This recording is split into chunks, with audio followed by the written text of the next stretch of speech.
O Clube Atlético Independiente é um dos maiores e mais tradicionais clubes da América do Sul. Sua sede está localizada na cidade de Avellaneda, na província de Buenos Aires. Sua casa é o Estádio Libertadores de América, que tem capacidade para 49 mil torcedores. O nome do estádio é uma homenagem à competição mais importante do continente, na qual o clube é o maior vencedor, com 7 títulos. Seu maior rival é o Racing Clube, contra o qual disputa o famoso Clássico de Avellaneda. Antes de começar a contar a história desse gigante, peço humildemente que se inscreva no nosso canal. Não custa nada e nos ajuda bastante. Em 1905, o clube é fundado oficialmente por um grupo de jovens dissidentes do Maipú Banfield, um pequeno clube de operários de uma loja de departamentos. O primeiro logo era azul e foi inspirado no emblema do St. Andrews, que lembrava bastante a bandeira da Escócia. O nome escolhido buscava expressar simbolicamente a independência e separação do antigo clube. Em 1906, o Independente deixa o bairro de Cabalito e se instala em Avellaneda, onde posteriormente seria construído sua casa, a Doble Viseira. No mesmo ano, o clube adere à camisa vermelha, em homenagem ao Nottingham Forest, da Inglaterra, que havia derrotado o Aluni por 6-0 em um amistoso. Vale destacar que o Aluni era o maior clube do futebol argentino naquele momento.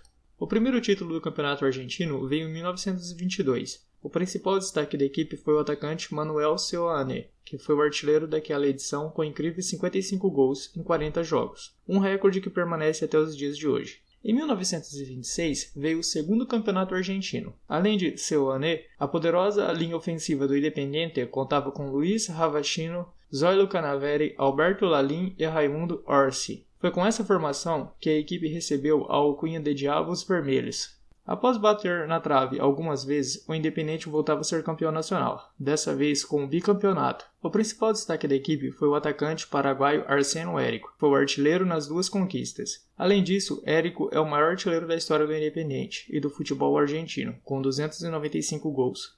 Na temporada de 1948, após 9 anos, o Independiente voltava a ser campeão nacional, dessa vez sob o comando do ex-goleiro Fernando Belo, que havia defendido o clube por 12 temporadas. Essa seria a única conquista do clube naquela década. Durante os anos 50, o clube formou outra linha ofensiva poderosa. Ela era composta por Rodolfo Micheli, Carlos Ceconato, Carlos Lacazia, Ernesto Grillo e Oswaldo Cruz, inclusive sendo todos titulares da seleção argentina. Mesmo com todo esse poder de fogo, o Independente não conseguiu levantar nenhum caneco durante a década de 50. Em 1960, após 12 anos, o clube voltava a ser campeão nacional. O título lhe garantiu vaga para disputar a recém-criada Copa Libertadores da América. O Independiente não teve muito sucesso e foi eliminado pelo Palmeiras. Em 1963, o clube volta a conquistar o campeonato argentino. Na Libertadores do ano seguinte, o clube mostrou sua força. Na fase de grupos, passou por Milionários e Aliança Lima. Na semifinal, enfrentou o poderoso Santos de Pelé, que havia sido campeão nas duas últimas edições. Mas o Independente não teve dificuldades e venceu as duas partidas, 3-2 no Brasil e 2-1 em casa. Vale destacar que Pelé não disputou as partidas, pois estava lesionado. Na final, o clube enfrentou o Nacional do Uruguai. Depois de um 0-0 no Uruguai, e contando com o apoio de mais de 80 mil torcedores, o Independente venceu a partida por 1-0, gol marcado pelo atacante Mário Rodrigues, que terminou aquela edição como artilheiro, com 6 gols. A conquista possibilitou o Independente disputar a Copa Intercontinental, que definiria o título de melhor clube do mundo. O adversário seria a poderosa Inter de Milão, de Sandro Mazzola, campeã europeia daquele ano. Depois de uma vitória para cada lado, os argentinos não conseguiram segurar os italianos no jogo de desempate e perderam a partida por 1-0, gol marcado pelo meio-campista Mário Corso. Na Libertadores de 1965, por ser o atual campeão, o clube entrou nas semifinais, pois o regulamento daquela época previa isso. O adversário foi o Boca Juniors. Depois de uma vitória para cada lado e um 0-0 no desempate, o Independente estava novamente na final. Dessa vez, o adversário seria o Peñarol. Depois de 2 partidas truncadas, o Independente conquistou o bicampeonato, com a goleada de 4-1 no Estádio Nacional do Chile, com destaque para Oswaldo Mura e Roque Avalai, que anotaram seus gols na final. Na Copa Intercontinental, novamente o adversário seria Inter de Milão, e mais uma vez o clube não teve sucesso. Perdeu o primeiro jogo por 3-0 na Itália e empatou o segundo na Argentina, o que garantiu o bicampeonato para os italianos. Na Libertadores do ano seguinte, começando novamente na semi, o clube foi eliminado pelo River Plate. Ainda na década de 60, o clube foi campeão argentino em 67, sob o comando do brasileiro Oswaldo Brandão. O início da década de 70 dava prenúncio que esse período o clube atingiria o seu auge. Já no ano de 1970, mais um título nacional, com destaque para o atacante Aníbal Tarabini, que terminou aquele certame com 17 gols. Em 71, voltou a repetir o feito.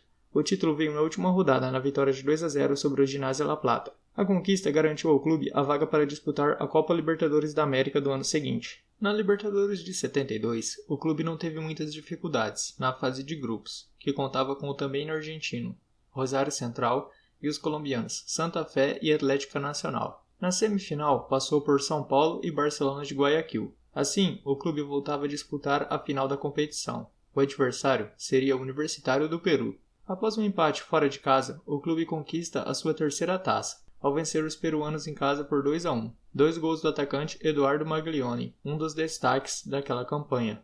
No Intercontinental daquele ano, o clube novamente não teve muita sorte. O adversário seria o lendário Ajax de Johan Cruyff. Depois de um 0-0 em casa, os argentinos perderam por 3-0 na Holanda, o que garantiu o primeiro Mundial do Ajax. Na Libertadores do ano seguinte, o clube começou na segunda fase. Neste caso, ele caiu no grupo 1, que contava com Milionários e San Lorenzo. Encontrando certa dificuldade, a classificação veio na última rodada, na vitória de 1-0 sobre o São Lourenço. Na final, o clube enfrentaria o Colo-Colo do Chile. Depois de 2 empates, tanto na ida quanto na volta, uma terceira partida de desempate foi realizada, dessa vez no Uruguai.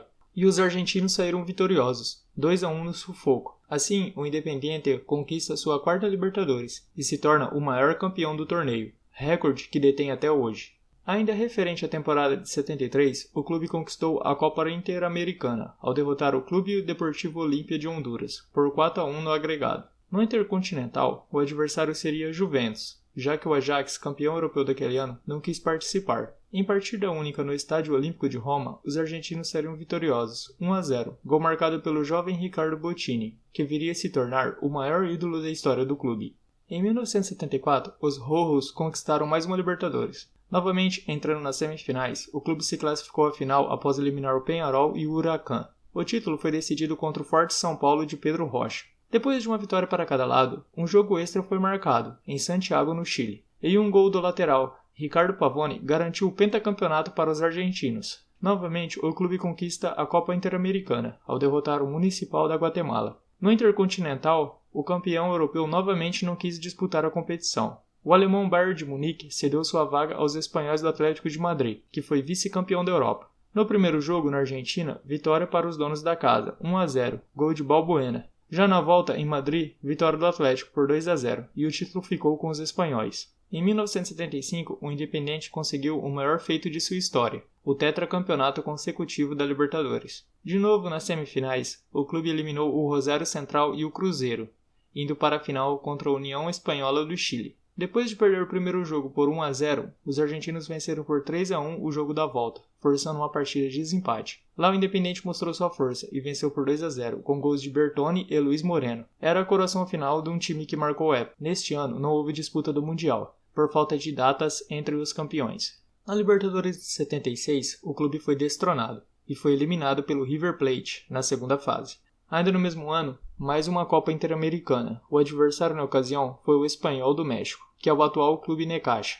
Para fechar a década de ouro, mais 2 campeonatos argentinos. Em 1983, o Independiente conquista o seu 11º título do campeonato argentino. A conquista veio de forma épica, na vitória de 2-0 sobre o Racing, que estava rebaixado pela primeira vez em sua história e teve que ver o seu eterno rival dar a volta olímpica na sua casa. O principal destaque do Independiente foi o atacante Jorge Burruchaga, que marcou 15 gols ao longo da competição. No ano seguinte, o clube fatura mais uma Libertadores. Naquela edição, o Independiente enfrentou na fase de grupos o Estudiantes, o Olímpia e o Sportivo Luqueno. Na sequência, enfrentou o Nacional do Uruguai e a Universidade Católica. E na grande final, enfrentou o Grêmio, que era o atual campeão da competição. Com um gol de Burruchaga, saiu vitorioso em Porto Alegre e em Avejaneda segurou um empate, o que garantiu sua 7ª taça da Copa Libertadores da América. Ainda no mesmo ano, o clube enfrentou o Liverpool da Inglaterra, no Mundial Interclubes. O jogo tomou proporções gigantescas, devido ao contexto da Guerra das Malvinas, no qual a Argentina tinha sido derrotada pelo Reino Unido, um dos episódios mais tristes da história do país. Contando com o apoio de toda a população argentina, o Independiente venceu a partida por 1-0, gol marcado pelo jovem atacante José Percudani, e conquistou o seu 2º Mundial. Em 1989, o clube conquista mais um nacional. No início da década de 90, Ricardo Bottini se aposenta, após defender o El Rojo por 19 anos e ter sido multicampeão pelo clube. A primeira taça nos anos 90 só veio em 94, na conquista do torneio Clausura. Miguel Brindisi era o treinador, na ocasião. No mesmo ano, também conquistou a Supercopa Sul-Americana, ao passar pelo Santos, Grêmio, Cruzeiro e por fim derrotar o Boca Juniors na grande final. O destaque da equipe foi o atacante Sebastian Humbert, que terminou como artilheiro da competição. A conquista deu ao Independiente a chance de disputar a Recopa Sul-Americana, frente ao Vélez Sarsfield de Carlos Bianchi. Com um gol do zagueiro José Cerezuela, o clube fatura mais um caneco. Em 1995, veio o bicampeonato da Supercopa. Dessa vez, o clube passou por Santos, Atlético Nacional, River Plate e o Flamengo, na grande decisão. Após bater na trave algumas vezes, o Independiente voltou a conquistar um título, em 2002, mais precisamente o torneio Apertura. Os destaques daquele elenco foram o zagueiro Gabriel Milito, o meia Daniel Montenegro e o atacante André Silveira, que terminou como artilheiro do certame com 16 gols. A partir de 2006, com a venda de diversos jogadores, o clube constrói o Estádio Libertadores de América, com capacidade para 49 mil torcedores. Entre essas transferências, podemos destacar a do jovem atacante Sérgio Agüero, para o Atlético de Madrid, que custou na época cerca de 23 milhões de euros, uma das maiores vendas do futebol argentino até os dias de hoje. Em 2010, o clube conquista a Copa Sul-Americana pela primeira vez. O Independiente teve que passar nas fases finais pelo Defensor do Uruguai, o Tolima, a LDU e por fim o Goiás, na grande final. Devido às péssimas campanhas no campeonato argentino dos últimos 3 anos, em 2013 o Independiente foi rebaixado pela primeira vez para a Série B. Na temporada seguinte, o clube retorna à elite nacional. Após boas campanhas, em 2017 o clube conquista o seu segundo título da Copa Sul-Americana. Dessa vez, os adversários nas fases finais foram o Atlético Tucumã, o Nacional do Paraguai, o Libertad e o Flamengo, na final. Os destaques daquela conquista foram os atacantes Emanuel Gigliotti e Leandro Fernandes, que terminaram como artilheiros do clube na competição com 4 gols. Na Recopa, o clube foi derrotado pelo Grêmio, na disputa de pênaltis. E em 2018 conquistou a Copa Surunga Bank, ao derrotar o Cerezo Osaka por 1-0, gol marcado por Silvio Romero. Essa foi a última conquista do clube até o momento.